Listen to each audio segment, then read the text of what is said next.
My name is Haley. I'm a housewife. I'm married to my dear husband, Buddy. We have 4 dogs, and a large part of our story is infertility and loss. And I've only been following Jesus since 2019. I did not grow up in a Christian household. And that's really kind of the overall arching of what is to come. There you go. I like it. All right. Well, so going back to when God set you on the earth, what kind of situation did he set you in? Well,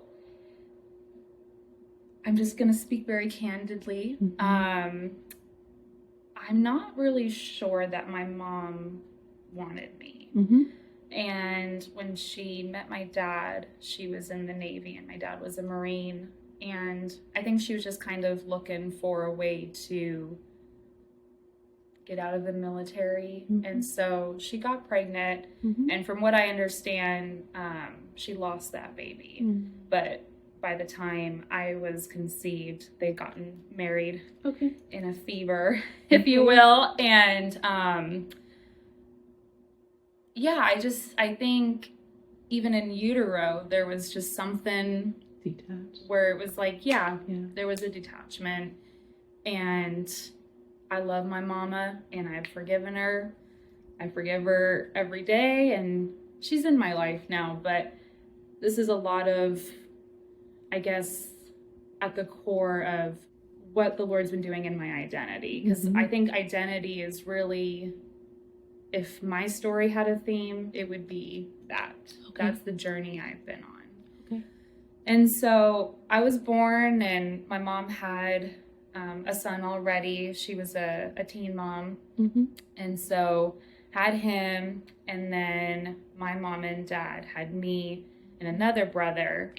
And then when I was about 7, they dropped the bomb on us that they were getting divorced. And that completely shattered my world because I was total daddy's girl. And again, I never really felt connected to my mom.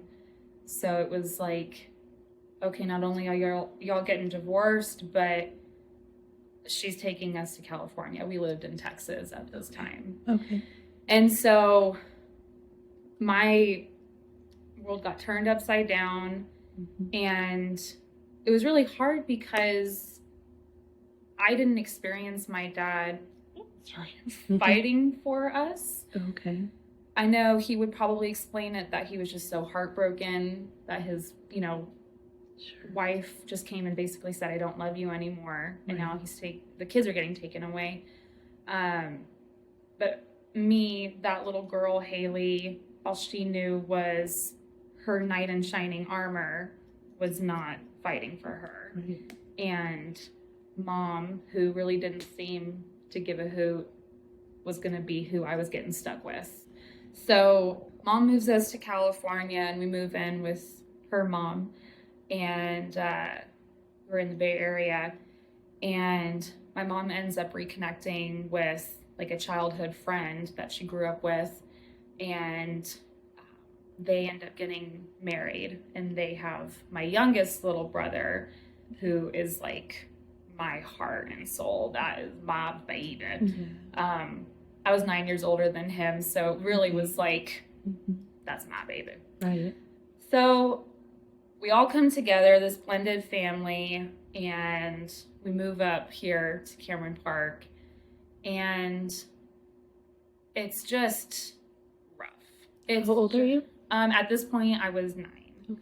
Yeah. And I'm not sure how deep we're willing to go, but I'm willing. Go with what you're comfortable with. Just maybe a little pre-warning for folks listening. When we lived in the Bay Area for the short time that we did, we had moved in with my stepdad, and I began hanging out with some girls on the street, and one of the girls was quite a bit older than me, and started having sleepovers at her house, and there was some molestation that happened. So the divorce, being taken from my dad. He's not protecting me. Now this happens. Like, my identity is completely shattered. And I'm so confused. And there's just this inner anger that starts to develop. Because I'm like, I guess no one's looking out for me. So control is my MO. Performance also became my MO, because I was like, I want to be seen and I want to be loved, but I'm not seen and loved for who I really am. And so I grew up watching like Lucille Ball and all of those classic female comedy stars. And I just took that in and ate it up. And I became like, I'm going to perform, I'm going to joke, I'm going to sing. And when we moved up to Cameron Park, the household with my folks, it was just so turbulent, you know. I would hear my folks fighting all the time. I would hear my mom get on the phone with my dad and they'd be fighting all the time. Your dad in Texas. And so she was fighting with my dad, and then she was fighting with my stepdad. And my stepdad and I did get pretty close, but even with him, there was just kind of like, I thought he was on my side a lot of times, but then if I told him, you know, man, I'm really struggling with mom, he would like tell her, and then I'd get in trouble. And so it was just, again, okay, no one's looking out for me. So then at about 13, I meet this guy, and he's way older than I am. He's like almost 17. And he gets me to sleep with him. And I thought that was love. So I attached to that so hardcore. And it drove her crazy. So the fighting between her and I was just all the time. And that relationship lasted until I was about 18. Oh, that's long for that age.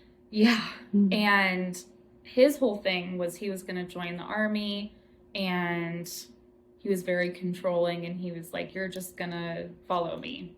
And so even though I really did well in school and was very book smart, I was completely hooked on this guy, and I didn't do anything to prepare really for a future, let alone think about what I wanted to do. All I knew was I just wanted to be safe and I wanted to be loved.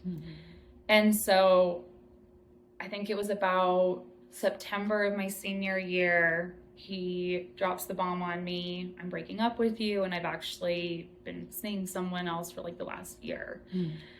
And so again, it was like, wow, this sucks.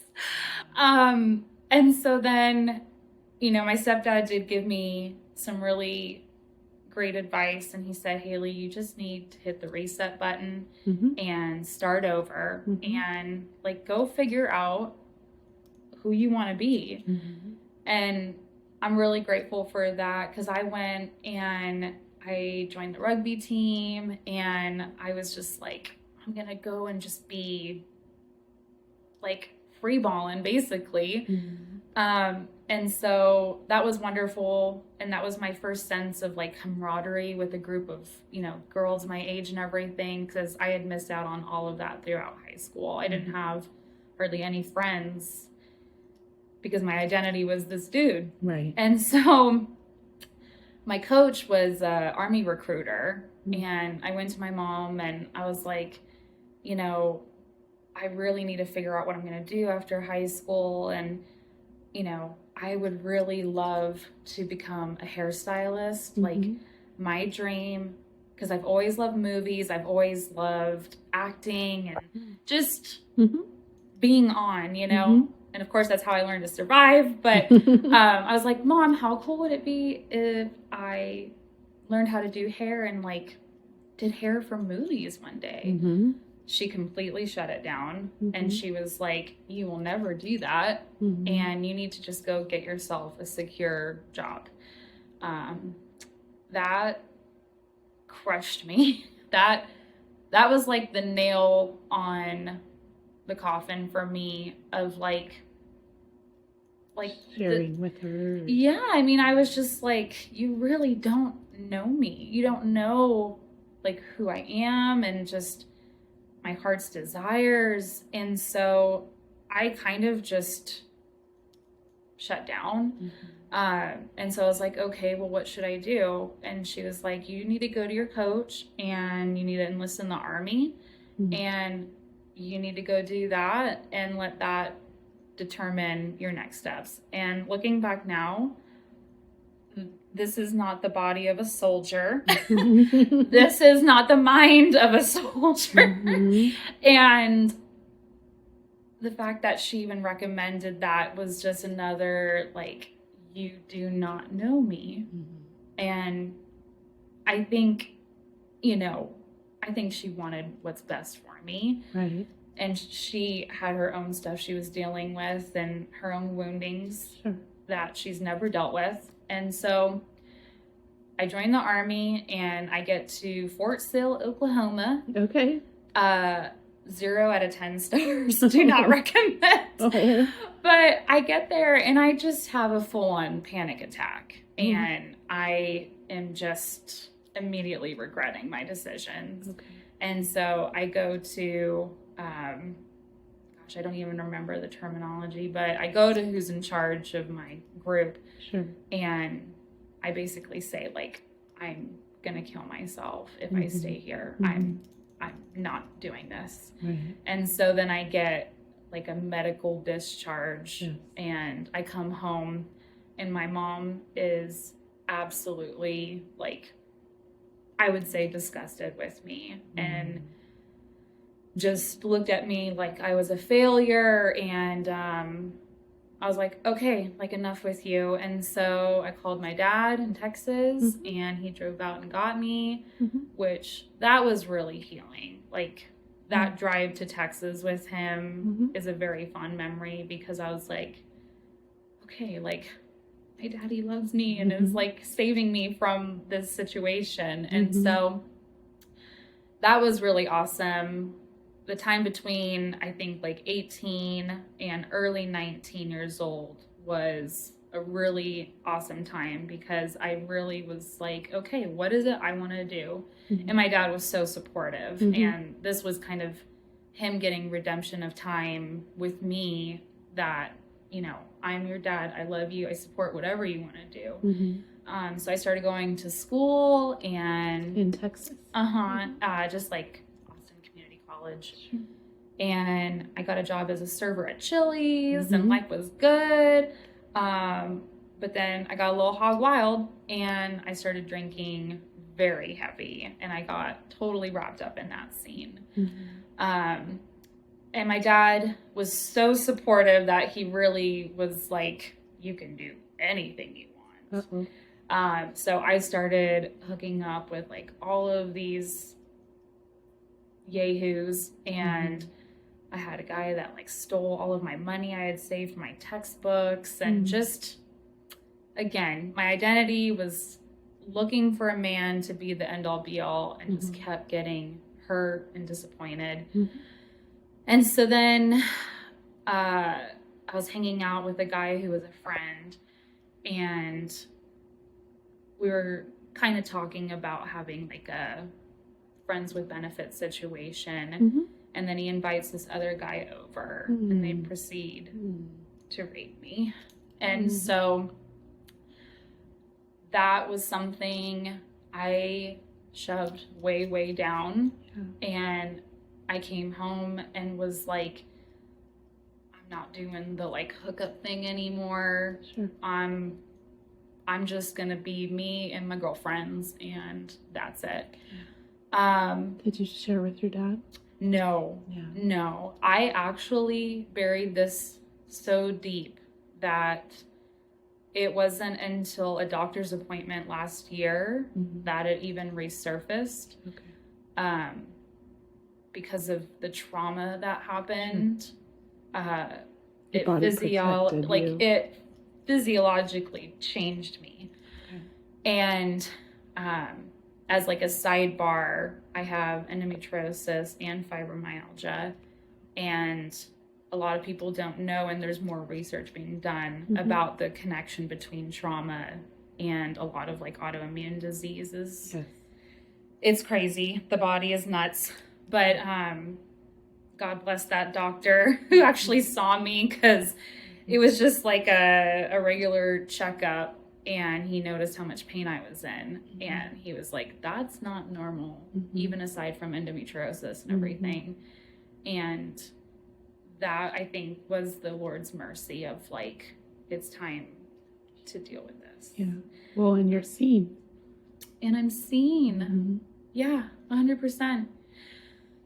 Sorry, I'm kind of going all over the place, but the turning point was met another fella, and he was in a teaching education class I was doing, and he was, again, a lot older. And this is in Texas still? Okay. Still in Texas. And so I meet up with him, and I mean, this guy seems to be like Mr. Gentleman, Prince Charming, and we just dive into a relationship like the first night we even go on a date. And so he comes into the picture so quick, but he's, again, a very manipulative, controlling dude, and is like immediately abusive, verbally, mentally. And then he somehow weaseled his way into moving in with me and my dad and stepmom. Okay. And looking back, I'm like, why did my dad let that happen? Like this guy was clearly showing signs of being a crazy person. Like, one night we went to the grocery store, and he like put some stuff on the conveyor belt, and I think I had a toothbrush, and I set it down, and he was like, what are you doing? And I said, just thought I would just, include it with your stuff. I can pay you back. It's not a big deal. And he left all of his stuff, walked out of the store, and I had drove us and didn't know where he went. And so I drive back home, and my dad says, where's, I'll say his name. And I said, I told my dad what happened. And I was like, I don't know. I'm like worried that he's going to be mad at me when he gets back. I don't know. And it just, my dad wasn't like, that's crazy. Yeah. Red flag. Yeah. And so then homeboy comes back in, and I was like, what happened? Are you okay? Like, where'd you go? And he just like laid into me in front of my dad and was like, I don't know who you think you are, but I am not paying for your stuff. And let's get that real clear that I'm not taking care of you. Was he paying your dad anything? I don't remember if he was paying. Sorry, I just... Yeah, no. I mean, I can't even... It's so... Crazy. Just the things he would do is so crazy. And then as he was able to talk me into moving to Alabama with him, he said, my mom and I own a restaurant out there, and she needs help with the restaurant. I need to go. And if you want to be with me, you'll come with me. And so I was like, never been to Alabama before. So, I mean, it was just so crazy, because on the way there, the abuse is like piling up. I mean, it's like a movie. So what's going on internally with you? Yeah. Because there's a certain, right now we're looking back in retrospect or whatever. But what's going on internally with you? Where are you recognizing this behavior as crazy? And then how do you come around to say, yeah, let's go do something else together, right? Yeah, I guess my perception of value for myself was so low that maybe it's a mix of I deserve this. I was like got on so harshly my whole life that I just always assumed it was my fault. Oh, I clearly did something wrong. And I guess I could have said something in a different tone, or I was just so hyper vigilant to I'm the problem. That's why I get treated this way. So yeah, and so I'm just asking to show Oh what yeah, no, to show of what your course. mindset was at Totally. that time. And that's part of Yeah. being as real as I'm being right now, is because now at where I'm at in my life, my heart is speaking to young women that that's not okay. And that's not God's best. Right. Like, I mean, I wish someone would have been alongside me to tell me these things. Right. And now, if someone was that said it's God's best, we haven't talked a whole bunch about like what your view of God was. Oh, I was, gosh. So thank you for bringing that up, because I was a complete atheist.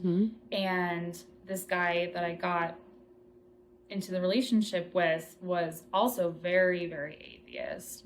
And so I was really adopting whatever views with the guy that I was with, you know, and looking back, they were all non-believers. Okay. And before you had relationships and you're young, did you have a sense of a creator or of God or a higher power? My mom said we came from monkeys. Oh, okay. So that was pretty much yeah.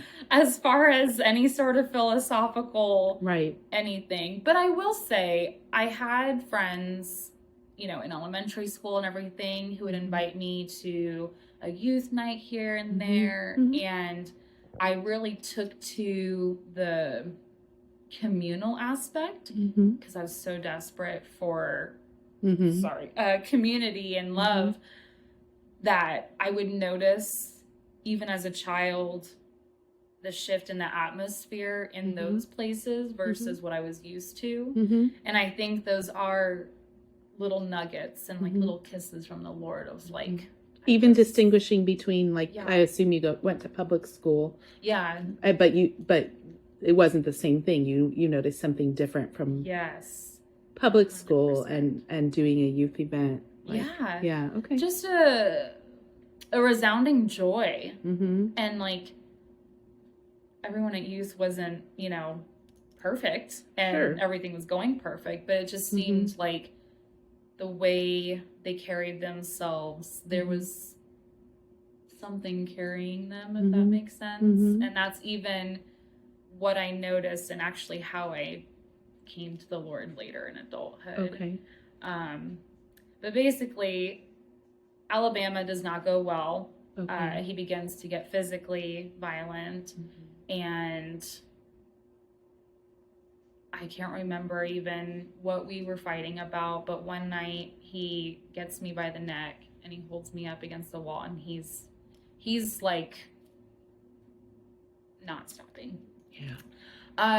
So, you know, I'm a big girl, I'm a strong girl, I'm able to get out of there, and I leave all of my stuff and I go to a friend's house.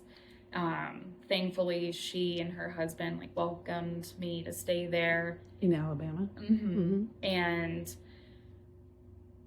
looking back, they were really encouraging me, you know, to stay and to try and build some sort of not life there, but stay, because I was working as a dog bather and I was going to be going to dog grooming school. Okay. So they were very encouraging and a light in that situation. But I was like, this is just crazy. I think at that point I was like, okay, now this is crazy, even for me. And so looking back, what was a total God thing was, instead of going to Texas, back to your dad. I came back to California. And I guess my reasoning at that point was just, perhaps part of the reason was he knows where my dad lives in Texas. I don't want him to come. Okay. Because I had this incredible anxiety he was going to come and like finish the job. So I came back to California and I ended up meeting my husband like a few months later. Okay. And so that's really... When you came back to California, did you move in with your mom and stepdad? I did. Okay. Yeah. Mm-hmm. And it was Mm-hmm. fine. Just seeing. Yeah, Mm-hmm. it was okay. Mm-hmm. I mean, I certainly did not like divulge to her what I had just been through. No. I just completely really like shoved that down. And I mean, I came back in such a fever that I left like a lot of stuff in Alabama. I just got on a plane. Just to get insight into like how you were managing these things that are happening to you. Like when you went to the couple's house, did you tell them what had just happened? Not to the full extent, no. Okay. And did you tell your dad?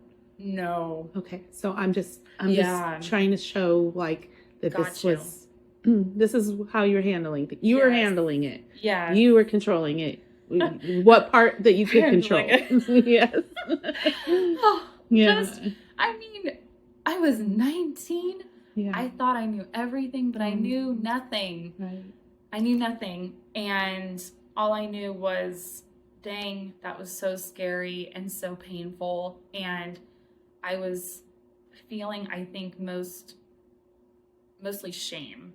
Okay. I was so ashamed that it had gotten to that point.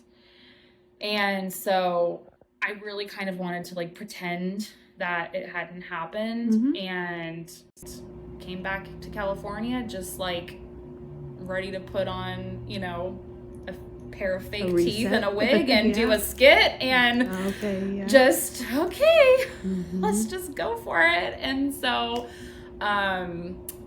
my younger brother told me about Plenty of Fish, this like dating app. Oh, okay. And after what I had just gone through, I have no idea. I mean, other than just to say God, but I got on this dating app just to find people to hang out with, and was not looking to get into a relationship. But then I'm fairly certain it was my husband who noticed my profile, and we started messaging back and forth. And you're in Cameron Park. Yeah, I'm in Cameron Park, and he was in Sacramento. Okay. So he had just gotten out of the Army. Okay. And basically, like a little scope of my husband's background is he was born to heroin addicts and had a very, very rough childhood, very traumatic. So his aunt and uncle, his mom's older sister, ended up adopting him when he was 8. Okay. And they were Christians, and he grew up in a Christian household. And so that was really my experience for the first time of seeing people who were walking with Jesus. And was when you met him and began dating him. Yeah. But I was confused because when I met my husband, he was still very much in the bachelor mindset, party boy. And so he was saying, you know, yeah, I'm a Christian, but he was like a naughty boy. And so I was like, well, what does it mean then? Like, you know, because I had an idea of like what Christian was. What was your idea? I think probably at that point it was, you know, like holier than thou, like the long nose looking down at people, and like my idea of God was he's some big mean unibrowed character in the sky that's like like upset with people and just ready to like knock them down, and just a very like better than other people, I guess, which plays into your shame and hiding things. For sure. And you know, I'm covered in tattoos, and when I met my husband, I was not a believer. And so when I met his folks for the first time, Which is his aunt and uncle, even though they're the ones who raised him. So that's why you Right. say folks. Yes. Yes. Gotcha. Okay. Yes. Just tracking. Yes. Yeah. His biological mother had passed away just a few months before I met him. Yeah. And we're pretty sure his dad's still alive, but we don't really know where he is. Yeah. So I meet my husband. We start dating. A few months into it, I meet his aunt and uncle, and they are very like cookie cutter Christian, I guess is how I could explain it. And I immediately feel so much like shame, like, ooh, I do not belong here. They seem to be very nice Christians. And I think I went into the mode of how can I earn their approval, you know? Okay. And so even the first time I met them, I like made cookies and, you know, tried to wear the most like covered up, you know, outfit, and was like, oh, hello. Like, I don't know how I thought Christians talked, but I definitely probably changed my voice and just maybe did whatever I thought they would want, you know. Even though the first time I met them, I was going with their nephew to San Francisco to stay overnight with him, which in their eyes was like, you're a problem. Yeah. Dirty sinner. Yeah. And, you know, obviously I wouldn't condone that now, but I wouldn't treat a couple like that. And so I just always felt so like dirty with them. Yeah. 'Cause even like later down the line when my husband and I moved in together, again, I didn't know any better. My husband should have known better, but I didn't know better. And like they refused to come over to our apartment because we were living in sin. And I just didn't understand that. And no one really took the time to explain. And so I was just like, oh, like I just am not accepted by them. Right. And so where to go from here, I'm not sure, but my husband and I got married in 2017. Okay. The weekend I got married, I didn't know I was getting married, which is fun. Surprise wedding or like elopement or yes. So yes, was... we went to Tahoe for our 4-year dating anniversary, and while we were there, he proposed, and he said, while we're here, I would love to get hitched. And it was amazing. I never really wanted a big wedding or anything. And so it was just so intimate and just really lovely, just the two of us, and at the time, 2 dogs. And my mom came, my stepdad came, his cousin came, and a friend of mine came. So that was it. Okay. But to fast forward things, in 2019, we make this decision that we're going to move to Texas. At the time, my husband was going to school for filmmaking, and he was like, you know, let's go to Austin. The filmmaking scene's getting really big out there. We want to get out of California. And so my mom suggested, why don't you guys come and live in a trailer on the property? You guys can save up some money and really nail down a plan, you know, which was very gracious. That was very gracious. Is she still in Cameron Park? She is, yeah. And where had you guys before you? We were in Sacramento in an apartment. Okay. Yeah. Yes, sorry. It's okay. This is just me being curious. I love it. Help corral me. But we ended up moving into the trailer, and a big part of his family is in Lotus. I guess you would call it Lotus, and they're big like Green Valley Church members. But we just really get plugged in there. They invite us to start coming, and still at this point I'm a little bit more familiar, only because of my husband, of, you know, God, and seeing the difference with like how he is, and he's always just been very authentic with God, and very, very gifted when it comes to just faith, like just trusting that God's got us. And so I noticed that, and I was like, that's lovely. Like, I want that. And then when we started going to Green Valley Church with his family, that's when I was like all in, because I was like going consistently, experiencing just that difference in the atmosphere. So you spoke about what you were noticing in your husband, about his posture towards Jesus, and the comfort you found in that, and the authenticity you found in that. What did faith look like in your early, like in your relationship before you started attending church? Was there, you know, did you pray together? Did you have talks? No. Okay. Yeah. No, ma'am. You weren't going to church until this time. And so what happened that you would step into a church? Like, what was that decision like?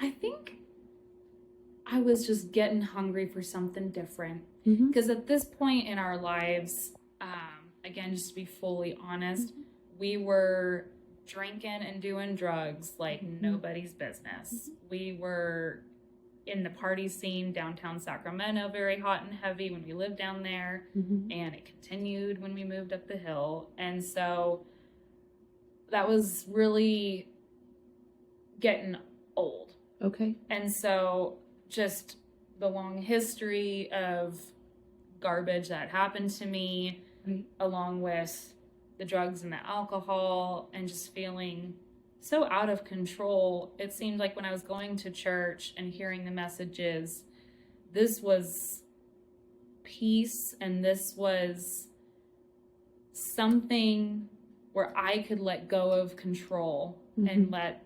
someone else take care of me and be in charge. And to hear words like Savior, I was like, I mean, that completely blew my mind. And I had never heard the gospel, you know, in that way, or I don't think I'd really even heard about Jesus. I'd heard about God, but I'd really never heard about Jesus. And so those little seeds start getting planted. And my husband at that point was very, you know, dealing with his own stuff and very private about his relationship with the Lord. Even from you? Oh, yes. Okay. Oh, yes. But also participating in the same extracurricular activities. Girl, that's how I even got plugged into the extra. Because I'd never done drugs in my life until I met my husband. So did someone ask you to come to Green Valley? You said a lot of his family. So did one of them just say, "Hey, we're going to church. Why don't you come?" Or what happened? Yeah, his aunt and uncle that raised him, his aunt, her brother. So this would be his aunt and his mom's brother. Him and his wife go to Green Valley, and they just were like, "Yeah, you guys are up here now. You should totally come check out Green Valley." Okay. And that was his. Right. And we were like, it was as simple as that. It was as simple as that. Yeah. And it really is just a God thing, because I think the timing, never before in my life, I think would I have been open to it. But this was just like, which just in the long scheme of things makes sense, because they announce, Easter Sunday, we're going to be doing baptisms, and I just immediately signed myself up. I was like, I'm doing this. I am so ready. I want this. And so I was baptized Easter Sunday, 2019. But again, no one like came alongside me and taught me things like discipleship or sanctification or, you know, dying to self. I still didn't really know. I didn't really know what I was doing when I did it. I was just kind of like, here I am. I'm signing up on this team. Yeah. Okay. I want to be a part of something, right? And so, because it's not like I stopped drinking or doing drugs after. I still did. And a few months later, you know, we're still in the trailer, and we get the sense Texas is actually not where we want to go. We want to stay. We're really enjoying living up here. Mm-hmm. And so my husband, he grew up learning the house painting trade with his uncle. And so he decides, I'll open up my own house painting business here. And I started a house cleaning business. And so we're like, great, let's start trying for a baby. Mm-hmm. And so immediately start trying for a baby. Right after I give my life to the Lord. And so how is that looking between the two of you, where before your husband may have been carrying something privately? Sure. And now here you're not seeing the fullness of it in all aspects of your life, but this is a new element is coming into this community, saying, I'm ready to be loyal to Jesus, not understanding what that meant completely, but you're like going in that direction. Yeah. And so what did that mean for when you go back to the trailer? Are you guys praying together? Are you having conversations together? No. Okay. Just seeing where you're at. So like when you're talking about church or I'm going to get baptized, it's more like activity based or decisions, or I think in all honesty, it was like, it felt good in the moment. And it was just, I didn't even think about it. I did it, but I didn't really know what that meant. And like, were you praying by yourself? Probably here and there. Okay. But there was not a developed prayer life. No, I'm just seeing where you were. That's all I'm doing. Yeah. Mm-hmm. I had no idea what I was doing. Mm-hmm.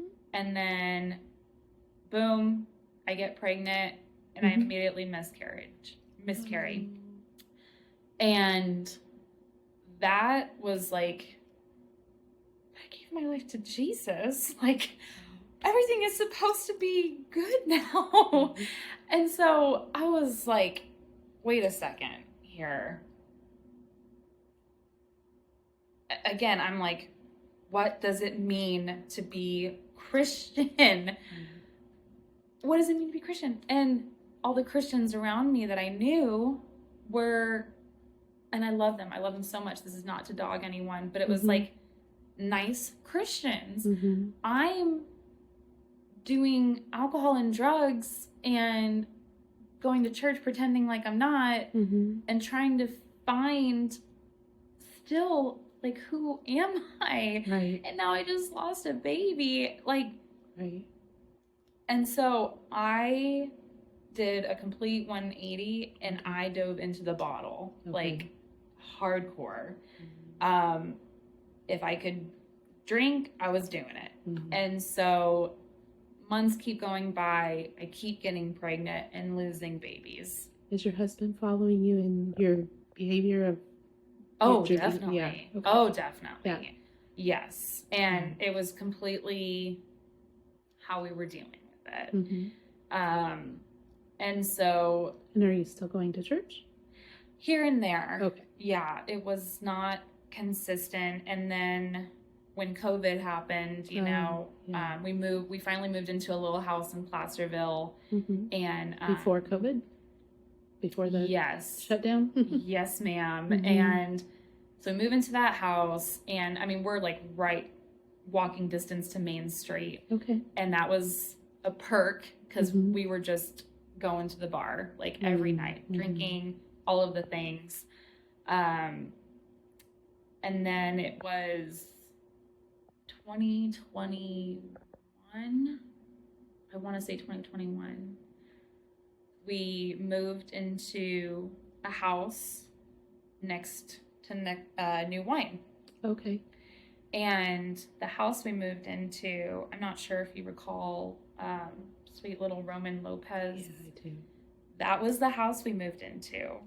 So, because we both know, but just for clarification. Okay. Haley is talking about the town of Placerville. Placerville's a relatively small town, and we had a horrible tragedy of, was he 9? I think he was 11. Okay. Yeah. A young boy that was first thought to be missing, and found that the circumstances were a lot more tragic than that, and he was found, he had lost his life, and I'm not going to get into all those details, but it was something that really hit the town. So is that the house you moved into? And after this had happened? Yes, ma'am. Oh. And when I saw the Craigslist ad, didn't know that was the house. Okay. Just saw this, beautiful historic home in Placerville that had 4 bedrooms, and my mindset at the time was, if we can't have children naturally, then maybe we start fostering, and this has a lot of room and big backyard. And it wasn't until because we had a roommate, my husband's friend from the military was going to live there with us.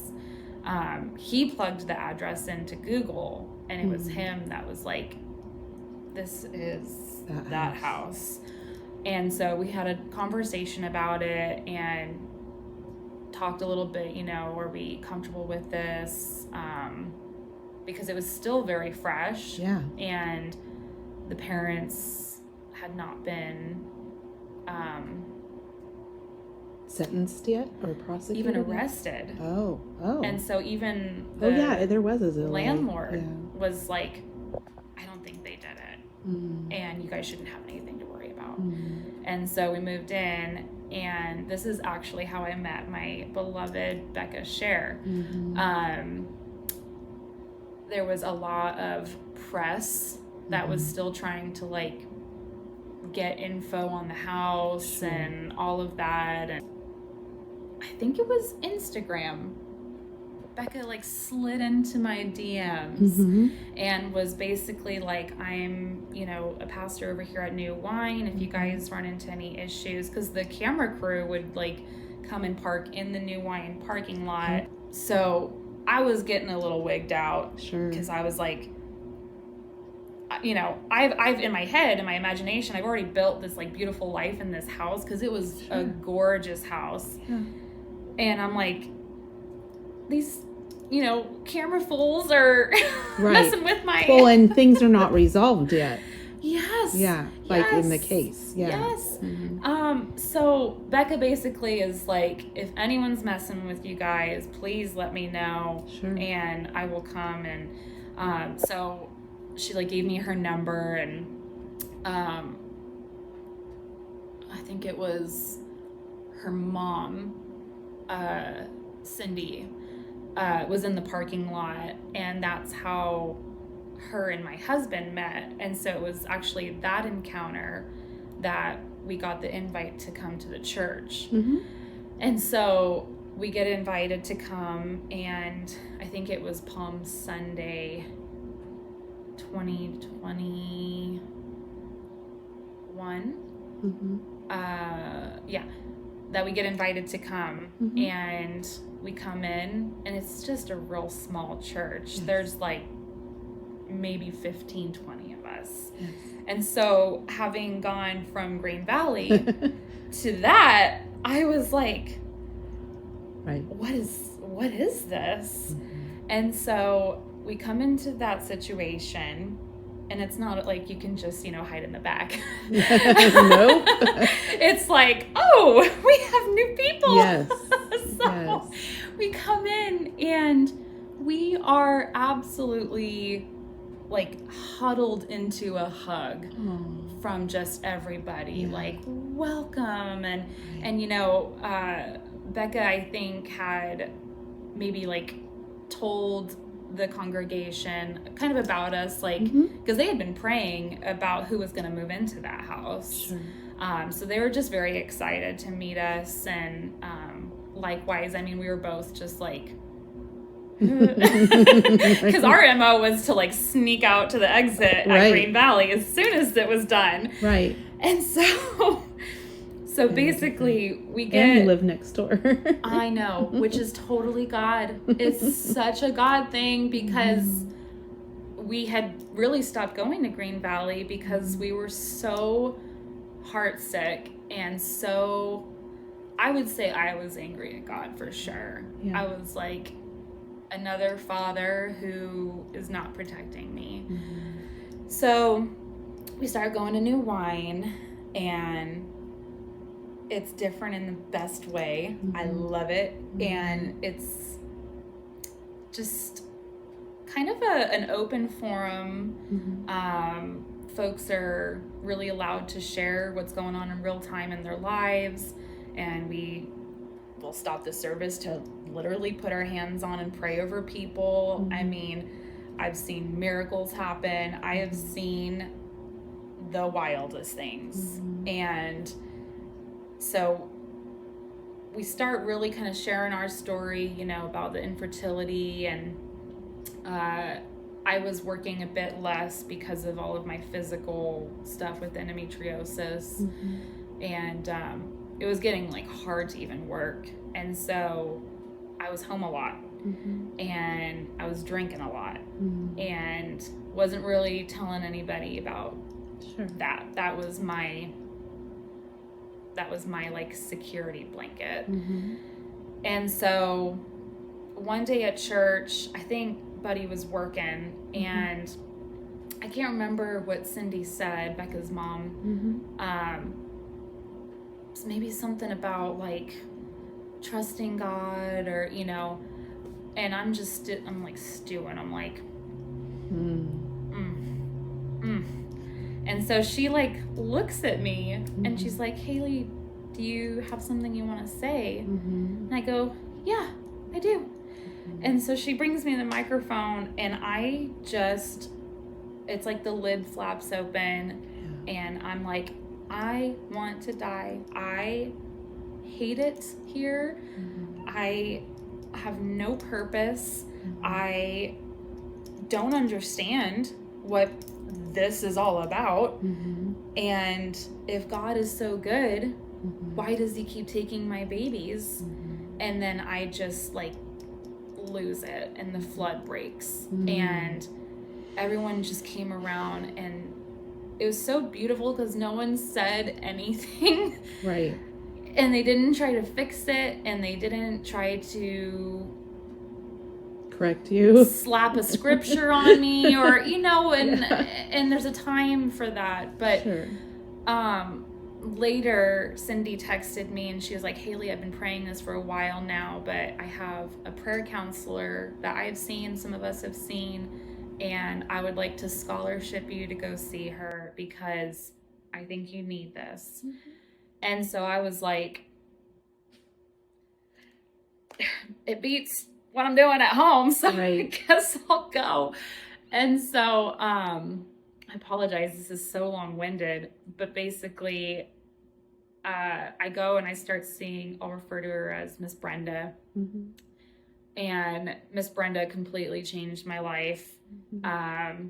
She introduced me really to the Word of God as a living document, as a life-giving source. And our appointments basically consisted of her opening up in prayer, mm-hmm.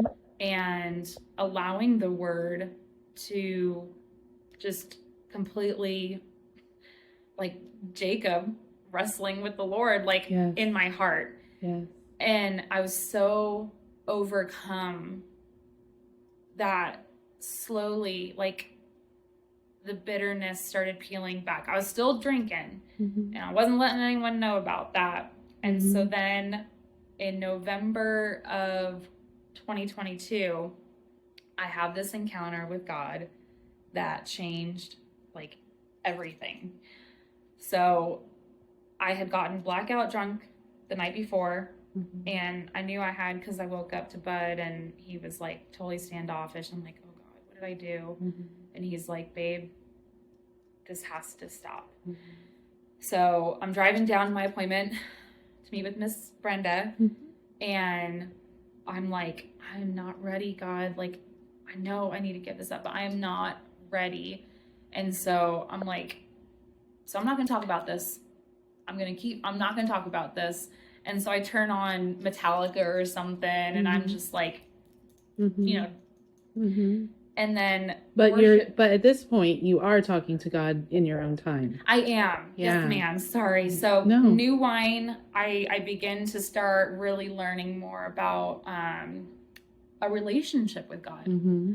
See, I really loved Green Valley for the community aspect, Mm-hmm. but for me personally, I wasn't understanding or being taught a relationship Mm-hmm. with God. Mm-hmm. It was all Mm-hmm. here but not here. Mm-hmm. And so New Wine started introducing that to me. So I'm anger driving and worship music keeps coming on the radio, interrupting Literal radio? like my YouTube music Yes. app. Yes. Yes, ma'am. That I had a playlist going that was like Metallica and all of this stuff, and worship music starts popping up. And I'm like, how'd this get on? You here? are not doing this to me right now. Yeah. Like, what? And so I'm like changing it Mm-hmm. and get to Miss Brenda's and go in, and she's just like sitting there, just Mm-hmm. not saying anything. Mm-hmm. And I'm like talking like all anxious. I know something's up. Yeah. And she's just looking at me. And then finally she goes, Haley, I was praying for our session this morning, and the Lord told me to ask you about your drinking problem. And I was like, excuse me? What? Like, Mm-hmm. he what? Mm-hmm. And that was also like, he talked to you? Both things were okay. Yeah. Mm-hmm. He talked to you about me. Like, he knows what I'm doing in private. He Mm-hmm. sees what I'm doing in private, and he brought it to your attention. Mm-hmm. And not in like a, you're in trouble, Right. I'm going to punish you. She said it in the most loving way that it was just like being drenched in like cotton balls. Mm-hmm. It was like so soft and so gentle. And it was just like the best cry I've ever had, because I was like, oh my goodness, God sees me. Mm-hmm. And the jig is up. Like, Mm-hmm. I have a choice to make here. Right. And so Miss Brenda just like let there be just like a holding of space. Yes. And I just confessed and confessed and confessed. And she was like, he loves you too much to leave you here. Mm-hmm. Now let's go forward with him. Mm-hmm. And so I get out of that appointment and I call Bud and I'm like, I'm an alcoholic. And he's like, I know. And I'm like, you know? And he's like, baby, you don't think I know what's going on in my own household with my own wife? And I was like, why didn't you say anything to me? And he was like, because I knew God was going to take care of it. And so that was kind of the start for us too, of like, he was just so private of like this knowing things from God and like just a trusting, but he didn't communicate it to me. Mm-hmm.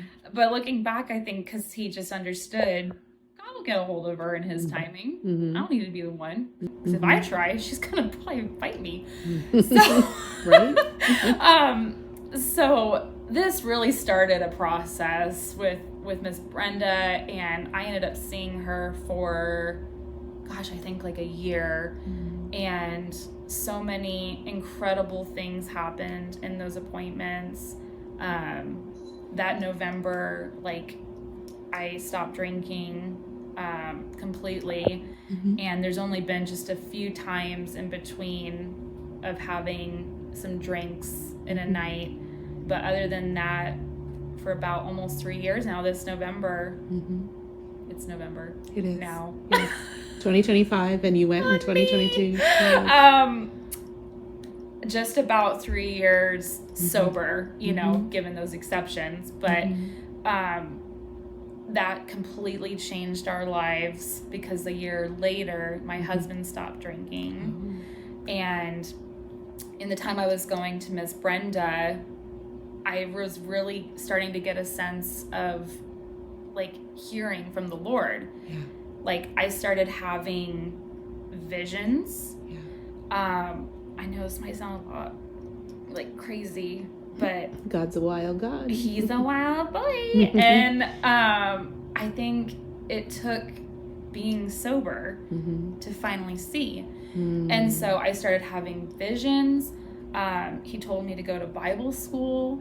And so Becca's mom, Cindy, I talked to her, and she's just been such a spiritual mother to Bud and I, and really has healed so much of that like mother wound in us both. But she recommended Epic Bible College in Sacramento, and so I got plugged in there.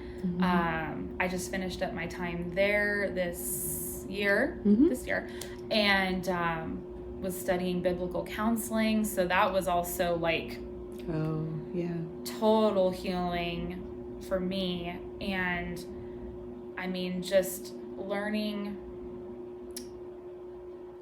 that God hasn't done anything to me, in that He didn't take my babies away. Right. The anger just completely obliterated. And it's like, you know, there's a few scriptures that I just have tattooed on my heart, and it's Proverbs 13:12. A hope deferred makes the heart sick, but a dream fulfilled is a tree of life. And then also Ezekiel of, you know, a heart of stone, I will give you a heart of flesh. Yes. And that's been the process over, gosh, I would say, especially the last year. The last year, my husband and I started seeing a marriage counselor. And God just so beautifully orchestrated that, because it was like a external Kaiser referral. And this dude ends up being a guy that loves the Lord and is like very prophetic and very I mean, it literally seems like this guy can dial God's number and get an answer in real time on things. It is amazing. And he has just really come beside us and has helped us so much. And the last year, I would say, was finally my husband and I coming together and praying, not just in front of each other. Right. Because literally up until just a year ago. You didn't pray together. No. And so it was our counselor, and he was like, y'all need to every morning sit together and read the Bible and pray. That has completely changed our marriage. It's completely changed our lives. And the things God's doing in our lives right now, I can't share everything because it's happening in real time. But we are putting a lot of things on the altar. In total, I've had 8 miscarriages, and we're still believing for a miracle. But the Lord's put, you know, adoption on our hearts for the future. I very much believe, like, pastor is on my husband's future. There's just so many things where I'm like, we are so not the cookie cutter, what you would think Christian. But I'm so grateful because we are able to just talk with all kinds of people about Jesus. And it's not like we're like better or anything like that. It's just, we got to such a skid mark place of like being at the bottom of the barrel and having such a tough road that we knew all we could reach for was the Lord. And, you know, a life that doesn't have a lot of suffering, it's like, okay, well, where have you had to really grasp for Jesus? Like really grasp, not just say, yes, he's my savior, I get to go to heaven, but to be on this earth and to sit with another person where it's like, I know what it's like to have my heart completely ripped out, to experience physical, emotional, spiritual pain. And let's talk about it and invite Jesus into the picture, not to cover or band-aid anything up, but allow him to like heal those places and go forward with him. So I'm just excited of what's to come. We've been able to be our full authentic selves with them. They know the things we're struggling with. They know, about the alcohol and drugs, all of that. And not once did anyone ever say, you're a dirty, rotten sinner.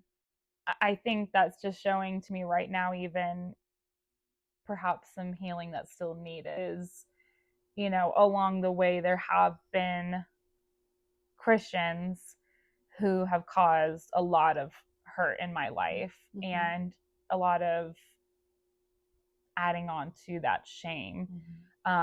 Even when I started going to Bible college, I would come into contact with some Christians that were like, uneasy because I'm a woman and like, even a lot of the supernatural experiences I've had. Because again, I came into being a believer not knowing anything, let alone about like spiritual warfare. So don't let it interfere how you love people, so I would say that's where I'm at now, is being on fire for the Lord, asking the Lord to tame my tongue so that I don't hurt no one, but just being a vessel.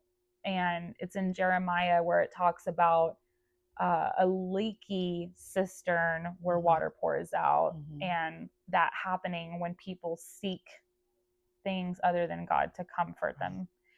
And that has been the journey over the last few years of the Lord. Like, I just, that commercial or infomercial where they stick the patch on the like leak that's shooting out, and it's like, that's what the Lord's been doing in my life, so that he can just pour in his goodness and his love, and it's not like seeping out as like just coming in and out. It's like settling in me so that I can be that for others. I can love and I can sit with people. For example, with infertility, I can finally sit with someone who announces a pregnancy and not get tore up. I can celebrate with people, and this is all because of God, only because of God. There is no cookie cutter for who God's looking for to use. And I didn't know it, but before I was born, I was already written in his book. I was already woven in my mother's womb, as it says. And for anyone who is just angry and just wondering like why they're here, what's it all about, is there any meaning to any of this? The answer is yes. The answer is God, and that the journey is going to look different for every single person. But I would implore everyone to just start learning about who God is. We can get so messed up with theology and best practices and whatever, but just start with, well, who is God? Who's this not unibrowed guy in the sky? I'm sure he tweezes his unibrow. but just he is so loving and he's so accepting, and that if someone has hurt you, that's not a reflection of him. And to just seek his face, seek his character, and seek his heart, and have no expectations outside of just see what he does. And I would also really encourage any new believer to ask a mature believer, someone where there's fruit in their life, not just someone who says they've been a believer for X amount of years. Right. It's kind of like marriage, right? Someone can say they've been married 50 years, but it's like, well, I don't want that marriage. What's the fruit? Yeah. So to really come alongside someone who's a mature believer, good fruit, studying the Word of God and allowing the Word to transform you inside and out. And if he can take someone like me, as cliche as it sounds, but if he can take this hot mess express, lost little girl, and I mean, the woman I am now, I guess the way I share, and I'm just so, I'll tell my story to anyone who's willing to hear it, because it's taken so much to get to this woman who can share and who is not ashamed. And my heart is for every single person, especially women, to know that God loves them so much, and that they're not just here to be used and abused, that including women, like we see in the Bible, he has used them in such incredible ways that was beyond any sort of scope or imagination or fathoming that they could have conjured up themselves. And so it's very comforting to know that there is something bigger than us, that us control freaks can slowly let down the reins and unclench our fists and just receive. And that's all I have for you. So good. Thank you so much, Haley. Yes, my pleasure.